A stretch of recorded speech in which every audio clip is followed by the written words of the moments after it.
Hai semua, selamat datang di channel Baca Saham. Pada video ini, kita akan membahas satu topik dengan judul berikut ini. Tapi seperti biasa, semua pembahasan bukan rekomendasi dan hanya informasi.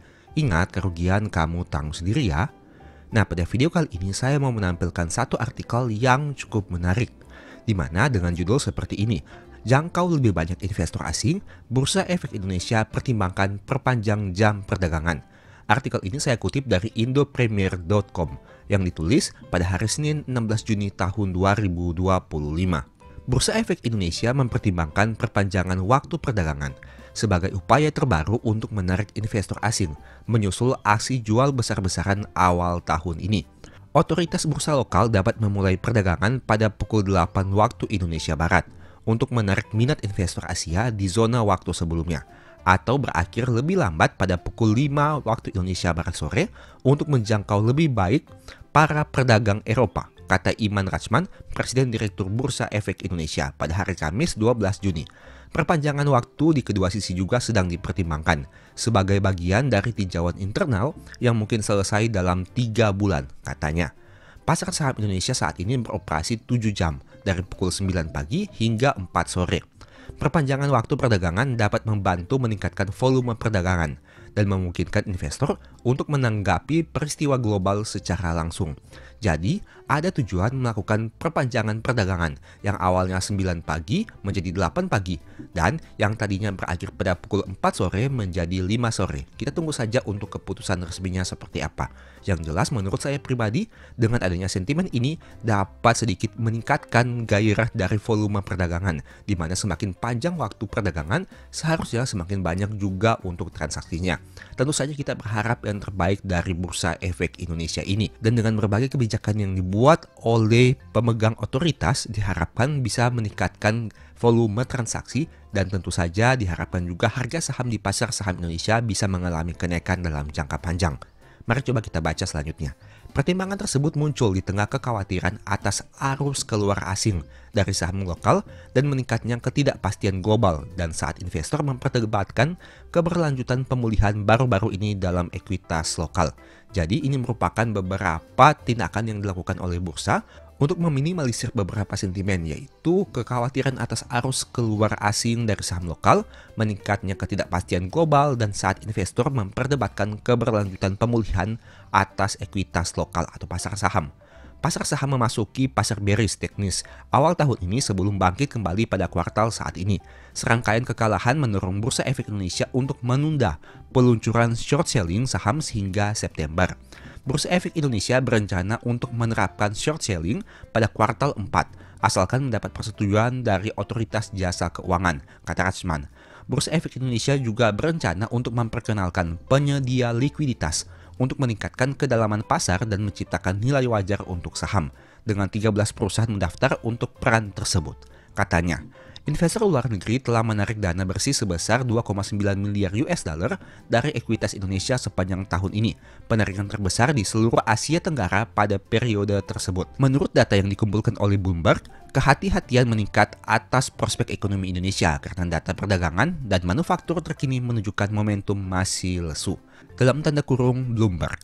Nah, ini merupakan informasi yang cukup menarik terkait beberapa kebijakan yang akan diambil oleh bursa. Ternyata tidak hanya dari sisi memperpanjang waktu perdagangan yang awalnya dari pukul 9 hingga pukul 4 menjadi pukul 8 hingga pukul 5. Tapi juga ada beberapa hal yang sedang direncanakan, yaitu short selling dan ada juga penyedia likuiditas. Tentu saja hal-hal ini kita sudah mengetahui sebelumnya, namun belum ditetapkan secara resmi karena masih mempertimbangkan berbagai hal. Yang jelas kebijakan apapun yang diambil oleh bursa tentu saja diharapkan tujuan akhirnya untuk meningkatkan kinerja pasar saham Indonesia baik dari sisi volume, dari sisi dana, dari sisi kenaikan harga saham, dan lain sebagainya, sehingga bisa mensejahterakan para investor dan pemegang sahamnya. Sekarang kita lihat sekilas terkait kinerja dari IHSG itu sendiri di tahun 2025 khususnya saat video ini dibuat. Nah, selama tahun 2025 jika kita lihat IHSG hanya naik 0,5%. Saat video ini dibuat di angka 7.117. Dan dalam satu tahun terakhir IHSG hanya naik 5,8%. 3 tahun terakhir hanya naik 0,95% dan dalam 5 tahun terakhir hanya naik 42%.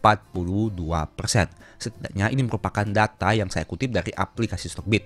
Untuk validasi kebenarannya silakan kamu cek lagi di sumber resminya. Kita lihat dari sisi probabilitasnya. Kita tarik dengan jangka waktu yang cukup panjang.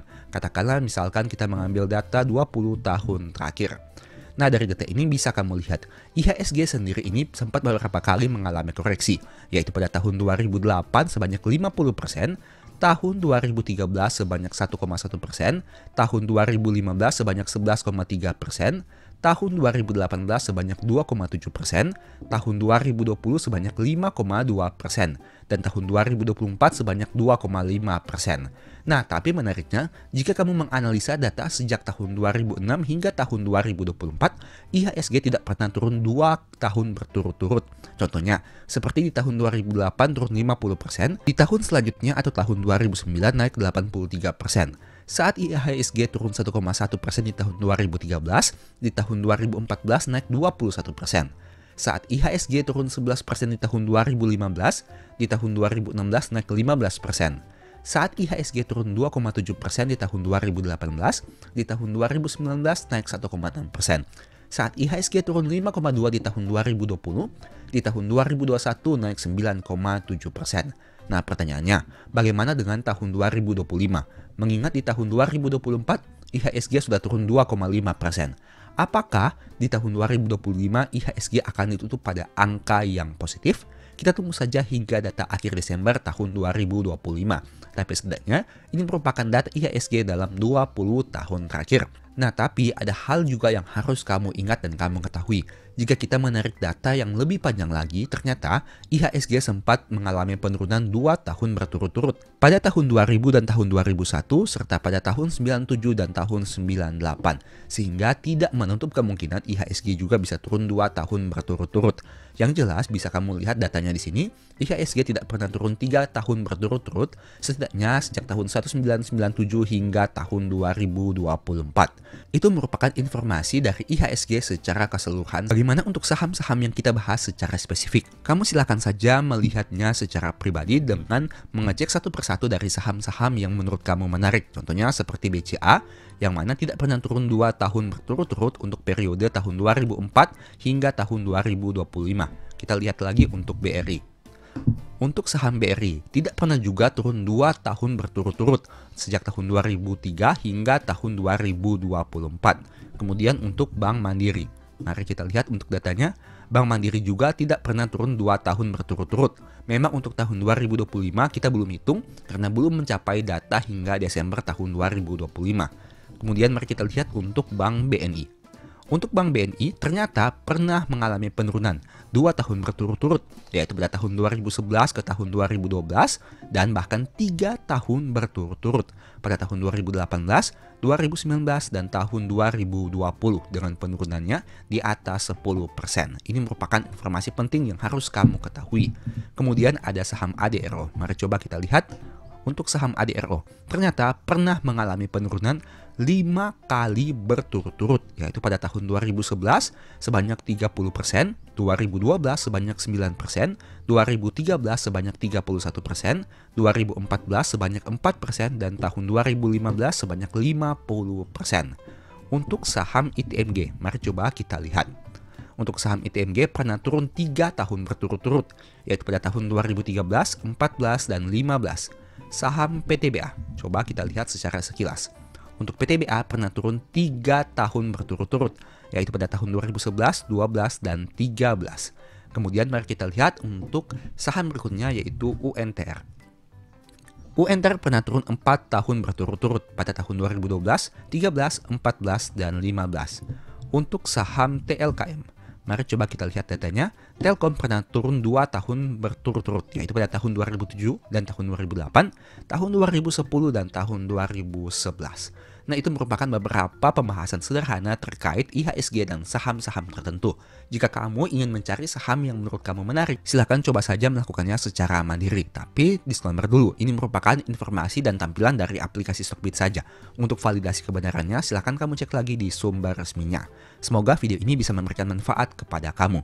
Dan sebagai informasi, sebelumnya saya juga sudah sempat buat satu video yang mungkin bisa berguna. Nonton hingga selesai agar memperoleh pemahaman yang utuh. Apakah saham yang ada di portofoliomu saat ini sedang berwarna merah? Tenang, kamu tidak sendiri. Banyak juga yang mengalami hal yang sama.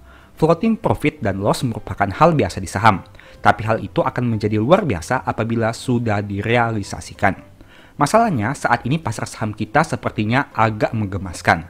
Banyak saham bagus malah turun, dan banyak saham lucu malah naik. Akibatnya, orang yang punya portofolio saham blue chip banyak yang nyangkut. Sebaliknya, orang yang punya portofolio saham unik malah ada yang profit. Apakah yang harus kita lakukan? Saya selalu mengatakan bahwa tidak ada metode yang 100% benar dan salah. Selama kamu profit konsisten, silahkan pakai metode itu. Entah itu metode value investing, teknikal, bandarmologi, foreign flow, bahkan metode hitung kancing baju, silahkan saja gunakan selama menguntungkan. Tapi pada kenyataannya, saat kondisi market sedang ambigu seperti sekarang, banyak orang yang jadi bingung dan psikologinya terganggu. Dampaknya, keputusan yang diambil jadi tidak rasional. Hal itu karena kita semua memiliki rasa takut dan serakah. Selama kamu semakin lama melihat durasi waktu harga naik dan turun, biasanya psikologimu akan tergerak. Apalagi jika kamu memakan semua berita yang ada di media sosial. Biasanya kamu akan jadi bingung sendiri. Apakah saham ini tetap di hold atau cut loss saja? Nah, berbicara tentang takut dan serakah, pada tahun 2024, Mimin menulis satu e-book baru yang membahas tentang psikologi saham.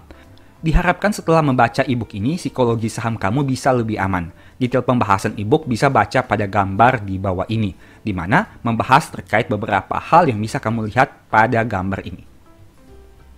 Ada 4 hal yang perlu dicek kembali agar psikologimu tidak terganggu dengan rasa takut dan serakah, yaitu: pertama, tujuan kamu beli saham untuk apa? Kedua, jenis saham yang dibeli bisa untuk jangka panjang atau tidak. Ketiga, harga beli sudah tepat atau belum. Keempat, apakah perusahaan berpihak kepada pemegang saham atau tidak. Nah, dari 4 poin tadi, saya mau sampaikan beberapa langkah yang bisa kamu ambil dengan plus minusnya masing-masing. Pertama, jika kamu trading jangka pendek, pada kondisi seperti ini kamu mungkin sudah cut loss terlebih dahulu, sehingga saat ini masih punya cash yang banyak. Tapi kekurangannya, total nominal cut lossmu mungkin sudah cukup besar. Kedua, jika kamu investasi jangka panjang, pada kondisi seperti ini kamu mungkin belum kehilangan uang secara real, karena belum ada yang di-cut loss. Tapi kekurangannya, kamu floating loss dan nominalnya bisa saja lebih besar jika harga tambah turun.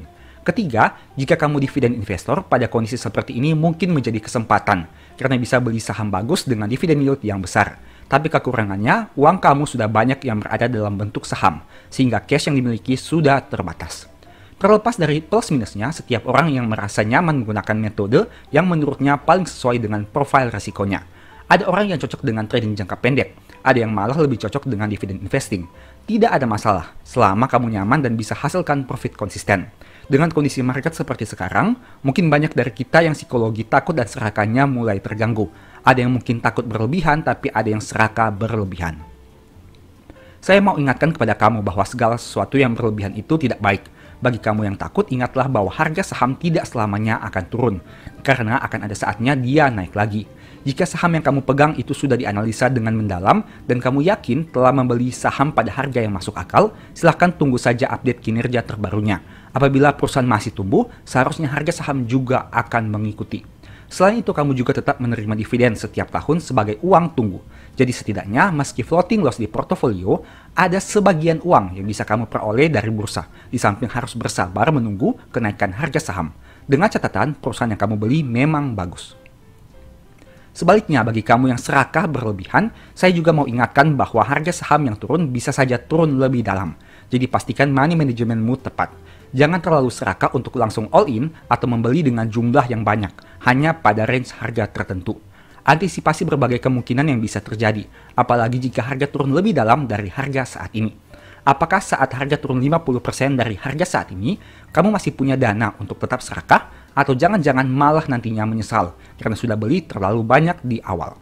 Contoh, saat BRI di harga 6.450 dan turun ke angka 5.000-an, banyak yang mengatakan bahwa tidak mungkin harganya bisa di bawah 4.500. Kenyataannya, saat ini harga terendah BRI di tahun 2024 sudah di bawah 4.100. Artinya jika kamu terlalu serakah saat harganya 4.500, saat ini kamu sudah kehabisan dana dan tidak bisa average down lagi. Sebaliknya, jika kamu punya money management yang baik, kamu tidak akan khawatir jika harga turun lebih dalam karena masih bisa beli dengan sisa dana yang dimiliki. Intinya, pastikan money managementmu tepat sehingga masih punya dana meski harga sudah dibanting sangat dalam. Jangan terlalu serakah, jangan juga terlalu takut. Jika kamu merasa sudah terlalu takut, lihatlah dari sudut pandang orang yang serakah. Bagaimana bisa memanfaatkan peluang. Sebaliknya, jika kamu sudah terlalu serakah, lihatlah dari sudut pandang orang yang takut. Bagaimana mempertimbangkan risiko terburuk yang bisa terjadi. Kamu bisa menerapkan cara berpikir berikut ini untuk menyikapi rasa takut dan serakah yang berlebihan. Time frame cara pandang. Apakah kamu pernah dulu batal beli saham karena merasa harganya sudah mahal, tapi di masa sekarang, harga mahal itu sudah jadi murah? Contohnya pergerakan salah satu saham beberapa tahun yang lalu. Misalnya, pertama kamu melihat adanya pembelian di harga 2.440, kemudian turun menjadi 2.170, naik menjadi 2.900, naik menjadi 2.990, dan naik menjadi 3.030. Itu artinya rata-rata harga pembelianmu sekitar Rp2.706 per lembar saham.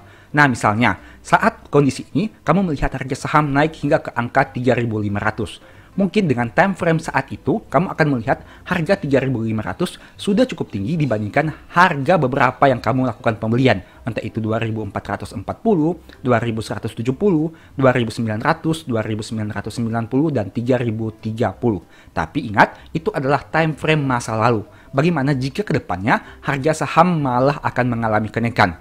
Kita katakan dari yang biasanya di harga tertinggi 3.030, kemudian naik menjadi harga Rp5.000. Otomatis apabila saat harganya di angka 5.000 dan hal itu berlangsung dalam jangka waktu yang panjang dengan valuasi yang masih masuk akal, saat kamu lihat ke belakang, ternyata harga 3.030 itu bisa dikatakan murah. Dengan kata lain, ini semua tergantung time frame kamu melihat harga saham di masa depan seperti apa.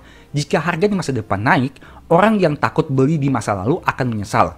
Orang yang serakah di masa lalu akan bahagia. Tapi ingat, ada kondisi sebaliknya juga. Bagaimana jika harga di masa depan turun? Orang yang takut beli di masa lalu akan bersyukur, orang yang serakah di masa lalu akan menyesal. Misalnya, dengan harga tertinggi pembelian di angka 3.030, bagaimana jika harga sahamnya turun ke angka 1.500? Otomatis harga pembelian kamu, meskipun angka 2.170 ini menjadi yang terendah, tapi jika di masa depan harganya 1.500, tentu angka murah di masa lalu ini akan menjadi mahal di masa sekarang. Artinya, di sini ada dua kemungkinan. Jika harganya naik, angka yang dulunya mahal menjadi murah. Sebaliknya, jika harganya turun, angka yang dulunya murah bisa menjadi mahal. Untuk itulah penting bagi kamu untuk menganalisa kinerja perusahaan dan memiliki keyakinan apakah ingin memiliki saham ini dalam jangka panjang atau tidak. Jika masih sesuai dengan skenario yang kamu miliki, dengan rencana kamu, maka bisa di hold. Tapi jika tidak, sebaiknya pertimbangkan untuk cut loss ataupun mungkin bisa dijual terlebih dahulu. Selalu ingat, ada dua kemungkinan, antara harga naik ataupun harganya turun. Kesimpulan, tidak perlu terlalu takut jika harga saham turun signifikan dalam jangka pendek. Selama kamu tahu apa yang sedang kamu beli, pastikan fundamentalnya baik-baik saja, manajemennya berkualitas, rutin bagi dividen, dan sektor bisnisnya masih dibutuhkan dalam jangka panjang. Tidak semua saham bisa di average down, tapi apabila kamu yakin dengan saham yang dibeli, tidak ada salahnya jika melakukan average down pada harga yang lebih rendah. Meski begitu, selalu pertimbangkan risiko ke depan. Tidak selamanya kejadian di masa lalu akan berulang di masa depan. Jika di masa lalu harga sahamnya bisa turun dan kembali naik, di masa depan hal itu tidak jadi jaminan. Bisa saja harganya kembali naik, tapi tidak menutup kemungkinan juga harganya turun lebih rendah lagi. Pasar saham punya musimnya, ada kalanya naik signifikan, ada kalanya juga turun signifikan. Tidak perlu terlalu euforia, tidak perlu juga terlalu takut. Berusaha memanfaatkan segala situasi untuk meraih berbagai peluang yang ada. Semoga video ini bermanfaat. Demikianlah pembahasan singkat pada video ini. Selalu ingat bahwa semua saham yang disebutkan bukan rekomendasi dan hanya bersifat edukasi serta informasi.